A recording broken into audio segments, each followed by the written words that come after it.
Hello दोस्तों, कैसे हो आप सब।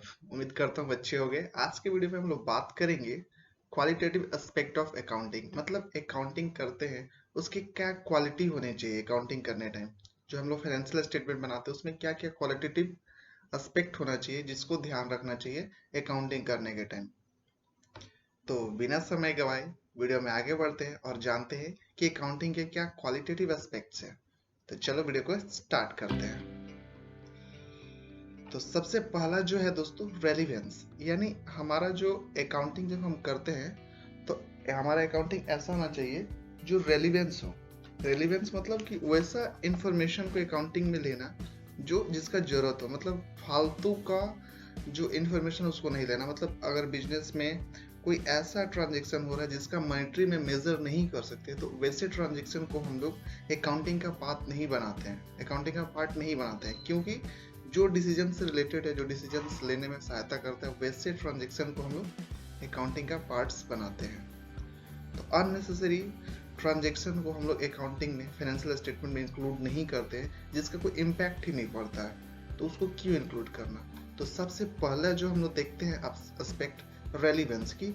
अकाउंटिंग में उसी चीज को लेना है जिसका नीड हो। किस चीज में? डिसीजन मेकिंग में जो इंक्लूड हो वैसे ट्रांजेक्शन को हम लोग इंक्लूड करते हैं। जो नेक्स्ट है वो बात करता है रिलायबिलिटी। बिल्कुल फाइनेंशियल स्टेटमेंट ऐसा होना चाहिए जो रिलायबल हो। यानी जो जिसमें कोई मटेरियल एरर ना हो, जो बायसनेस ना हो, जिसमें कोई बायस ना हो, किसी तरह की झूठी बात को ना उसमें एकत्रित किया हो। क्योंकि अगर फाइनेंशियल स्टेटमेंट में अगर हम किसी तरह का एरर देते हैं या फिर किसी तरह का मिस स्टेटमेंट या रिपोर्ट देते हैं तो लोगों का भरोसा ही नहीं रहेगा फाइनेंशियल स्टेटमेंट पे। तो लोग रिलाई ही नहीं करेंगे अकाउंटिंग पे। तो इसलिए अकाउंटिंग का करने समय हमें ये ध्यान देना पड़ता है कि हम जो उसमें इंफॉर्मेशन दे रहे हैं वो रिलायबल हो, जिसको सभी लोग माने, सब कोई रिलाई करे। क्योंकि रिलाई तभी करेंगे जब वो मिस स्टेटमेंट ना हो, उसमें कोई एरर ना हो, कोई बायसनेस ना हो, तभी अकाउंटिंग स्टेटमेंट को हम लोग कोई भी बंदा रिलाई करेगा उस पर। उसके बाद जो नेक्स्ट है वो है कंपेरेबिलिटी। मतलब हमारा फाइनेंशियल स्टेटमेंट ऐसा हो जिसको हम कंपेयर कर सके। जैसे एक कंपनी का फाइनेंशियल स्टेटमेंट को दूसरे कंपनी के फाइनेंशियल स्टेटमेंट के साथ कंपेयर किया जा सके। जैसे सेम क्लास, जैसे मैंने पहले एग्जांपल में एक बताया था कि जैसे मान के चलो एक टेलीकॉम कंपनी है तो उसको अपना परफॉर्मेंस देखना है तो दूसरे टेलीकॉम कंपनी से अपने फाइनेंशियल स्टेटमेंट को कंपेयर करेगी, या फिर पिछले साल के अपने फाइनेंशियल स्टेटमेंट से अपने इस साल के फाइनेंशियल स्टेटमेंट को कंपेयर करके देखेगी कि हमारा पिछले साल के मुताबिक इस साल कितना प्रॉफिट हुआ है या फिर कितना लॉस हुआ है। तो ये हमारा फाइनेंशियल स्टेटमेंट इस हिसाब से होना चाहिए जिसके आधार पर हम कंपेयर कर सकें। अभी जो न्यू फॉर्मेट है जो आया है कंपनीज एक्ट का शेड्यूल 3 में, उसमें यही चीज़ बोलता है कि उसमें हम देखते हैं कि प्रीवियस ईयर और करेंट ईयर दोनों ईयर का डाटा डालना पड़ता है ताकि वहीं पे पता चल जाए कि प्रीवियस ईयर कंपनी का क्या परफॉर्मेंस था और इस ईयर कंपनी का क्या परफॉर्मेंस है, ताकि मैनेजमेंट को यह जानकारी मिले तथा यूजर ऑफ जो फाइनेंशियल स्टेटमेंट के यूजर जो है, जो कि हम लोगों ने बात किया था कि यूजर्स कौन होते हैं। There are two types of users, internal externals, both are explain. अगर आपने वो वीडियो नहीं देखा तो मैं आई बटन पे उसका लिंक दे दूंगा, आप देख लेना, या फिर प्लेलिस्ट में जाके आप देख सकते हो। मैंने जो प्लेलिस्ट बनाया मैं उसका भी लिंक दे दूंगा आई बटन में, आप देख लेना। तो वहाँ पे हम लोगों ने बात किया था कि फाइनेंशियल स्टेटमेंट के यूजर्स कौन से होते हैं। तो सिंपल सा बात है भैया, आप ऐसा फाइनेंशियल स्टेटमेंट बनाइए जिससे आसानी से कंपेयर किया जा सके।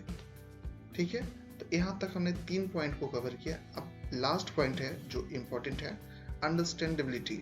मतलब फाइनेंशियल स्टेटमेंट ऐसा हो जिससे अंडरस्टैंड किया जा सके, जिसे कोई भी समझ सके, आसान शब्दों में हो, सारा इंफॉर्मेशन उसमें आ जाए, लेकिन उसको यूजर जो है फाइनेंशियल स्टेटमेंट को उसको आसानी से अंडरस्टैंड कर पाए। तो इसका मतलब ये नहीं कि अब उसको समझाने के लिए आप इतना आसान करें कि कोई बहुत जरूरी इम्पोर्टेंट उसमें एक जो लिखना था पॉइंट उसको आप भूल जाए तो उसको समझाने के लिए नहीं, कोई कॉम्प्लिकेटेड पॉइंट भी है उसको भी आप डालिए। अंडरस्टैंडेबिलिटी का मतलब ये नहीं कि आप कोई यूजर को समझाने के लिए कोई मिस्टेक कर दे, कोई ऐसा ट्रांजेक्शन जिसको आप दिखाए ही ना कि उसको समझ में नहीं आएगा, नहीं, ऐसा भी नहीं। तो जनरली इसीलिए जो हम लोग बैलेंस शीट या पीएल बनाते हैं, फाइनेंशियल स्टेटमेंट जो बनता है, उसमें हम लोग इंग्लिश लैंग्वेज का यूज़ करते हैं, इजी इंग्लिश लैंग्वेज का यूज़ करते हैं ताकि कोई भी उसे आसानी से समझ सके, क्योंकि इंग्लिश एक कॉमन लैंग्वेज है जैसे सभी लोग, क्योंकि यूजर ऑफ फाइनेंशियल इंफॉर्मेशन तो इंडिया के भी लोग हैं, बाहर के भी लोग हैं। कोई भी व्यक्ति जो स्टॉक मार्केट के थ्रू कंपनी में इन्वेस्टमेंट करता है तो वो कंपनी का ऑनर बन जाता है। कोई भी अगर कंपनी का शेयर खरीदता हो कंपनी का ऑनर बन जाता है। तो हमें फाइनेंशियल स्टेटमेंट को उस तरह से प्रिपेयर करना पड़ता है ताकि वो भी जो बाहर बैठा वो भी समझ सके कि हाँ कंपनी की क्या स्थिति है। तो बेसिकली फाइनेंशियल स्टेटमेंट में हम लोग इस 4 चीज़ पे फोकस करते हैं, और भी इसके एस्पेक्ट हो सकते हैं, सभी लोग कुछ और भी एस्पेक्ट बताते हैं, बट इसके मेनली 4 एस्पेक्ट होते हैं, क्वालिटेटिव एस्पेक्ट्स अकाउंटिंग के। तो आज के वीडियो में हम लोगों ने क्या सीखा कि फाइनेंशियल स्टेटमेंट हम लोग जो बनाते हैं या फिर अकाउंटिंग करते हैं तो उसमें क्या क्वालिटेटिव एस्पेक्ट है जिनको हमको देख के अपने फाइनेंशियल स्टेटमेंट को बनाना चाहिए किसी कंपनी को। तो पहला relevance, reliability, comparability and understandability, ये 4 पिलर पे हम लोग इस 4 चीज़ों को ध्यान में रख के हम लोग अकाउंटिंग करते हैं, और अकाउंटिंग में इस पॉइंट को हम लोग देखते हैं कि ये पॉइंट कवर हुआ है या नहीं। तो आज के वीडियो में इतना ही।